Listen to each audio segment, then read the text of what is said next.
साथियों आपके बच्चों को शिक्षा से दूर रखकर आपको गुलाम बनाने का काम कर रहे हैं पिछले 10 सालों से। समय आ गया है इनको खदेड़ बाहर कर। जब ये कांग्रेसी और भाजपाई आपको लाल किताब दिखाकर बोलते हैं कि हम कॉन्स्टिट्यूशन बचाने आए हैं, हम संविधान बचाने आए हैं, तो साथियों ये ऐसे ऐसे जजमेंट पास कराकर आपसे आपके हक को छीनने का काम कर रहे हैं। जितनी भी सत्ता में रही सरकारें हैं ये हमारे SC ST समाज के भाइयों में मनमुटाव व आपस में झगड़ा कराने का काम करेगी।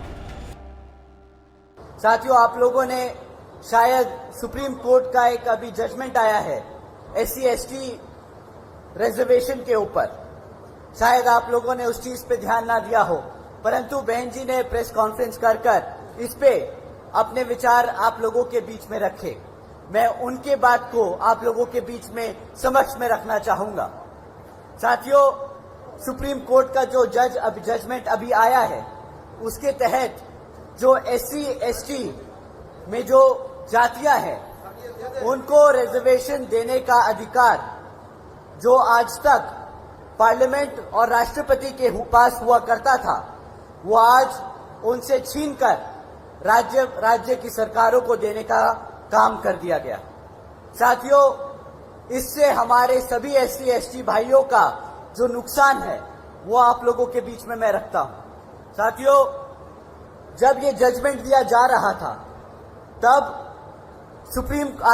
माननीय सुप्रीम कोर्ट ने सभी राज्य की सरकारों से अपने वकीलों को कहा था कि भाई आप लोग अपने वकील हमारे सामने लाए और अपना प्रस्ताव रखें, अपनी मुद्दे रखें, अपनी बात रखें कि इस जजमेंट पे हम अपना डिसीजन ले, उससे पहले आप अपनी बात बताएं कि आपका क्या कहना है।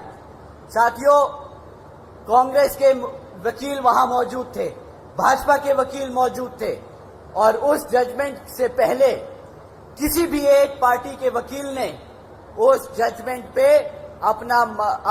हमारे SC ST भाइयों का हित में एक भी शब्द नहीं बोला।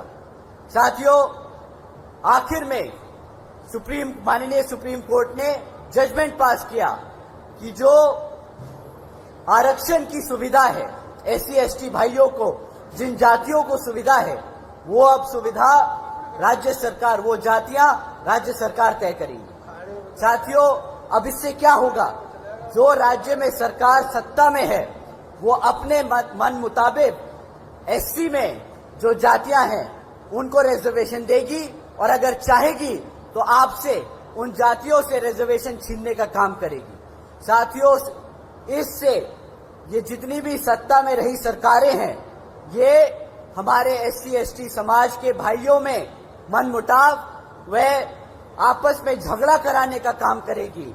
ये जिनको चाहे उनको रिजर्वेशन की फैसिलिटी देंगी और जिनको चाहे उनसे रिजर्वेशन छीनने का काम करेगी।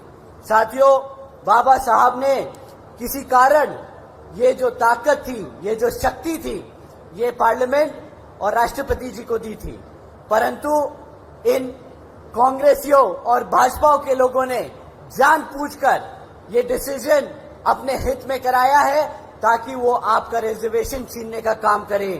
तो साथियों जब ये कांग्रेसी और भाजपाई आपको लाल किताब दिखाकर बोलते हैं कि हम कॉन्स्टिट्यूशन बचाने आए हैं, हम संविधान बचाने आए हैं, तो साथियों ये ऐसे ऐसे जजमेंट पास कराकर आपसे आपके हक को छीनने का काम कर रहे हैं, आपके हकों को छीनने का काम कर रहे हैं।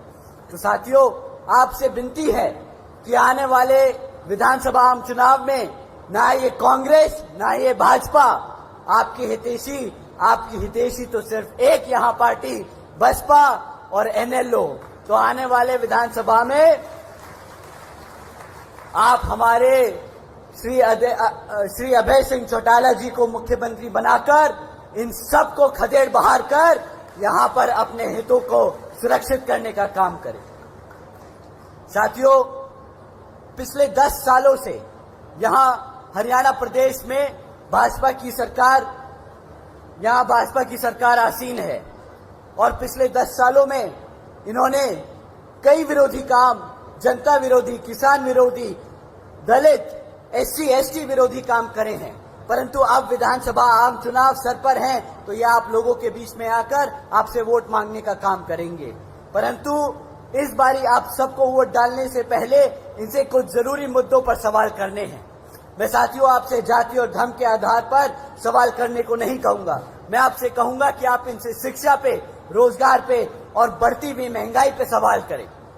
मैं यहाँ मौजूद मेरी सभी माँ बाप, मेरे सभी बड़े माँ बाप और युवा साथियों से पूछना चाहूंगा कि पिछले 10 सालों में आपके बच्चों के लिए, मेरे युवा साथियों, आपके रोजगार के लिए, आपकी शिक्षा के लिए इस सरकार ने क्या काम किया। साथियों, बीजेपी की सरकार के चलते हुए पिछले 10 सालों में यहाँ 5000 से ज्यादा प्राइमरी स्कूल बंद कर दिए गए। एक तरफ बच्चों की पढ़ने की संख्या बढ़ रही है और दूसरी तरफ ये भाजपा की सरकार आपके प्राइमरी स्कूल बंद कर रही है ताकि आपके बच्चे शिक्षा ना हासिल कर सकें। साथियों, एक तरफ सरकार के पास हरियाणा में 2200 सीनियर स्कूल हैं, उनमें से 1000 से ज्यादा स्कूलों में प्रिंसिपल तक नहीं है। साथियों, अब आप ही बताइए कि जिन बच्चे इन सरकारी स्कूलों में पढ़ रहे हैं, अगर उन स्कूलों में शिक्षक नहीं होंगे तो आपको क्या लगता है कि आपके बच्चे कभी पढ़ लिख पाएंगे? बताइए, आपके बच्चे पढ़ लिख पाएंगे? जब बच्चे आपके पढ़ेंगे लिखेंगे नहीं तो क्या करेंगे? इन लोगों की गुलामी ही करनी पड़ेगी। ये साथियों आपके बच्चों को शिक्षा से दूर रखकर आपको गुलाम बनाने का काम कर रहे हैं पिछले 10 सालों से। समय आ गया है इनको खदेड़ बहार कर यहाँ पर श्री अभय सिंह चौटाला जी को मुख्यमंत्री बनाकर अपने भविष्य को सुरक्षित करने का।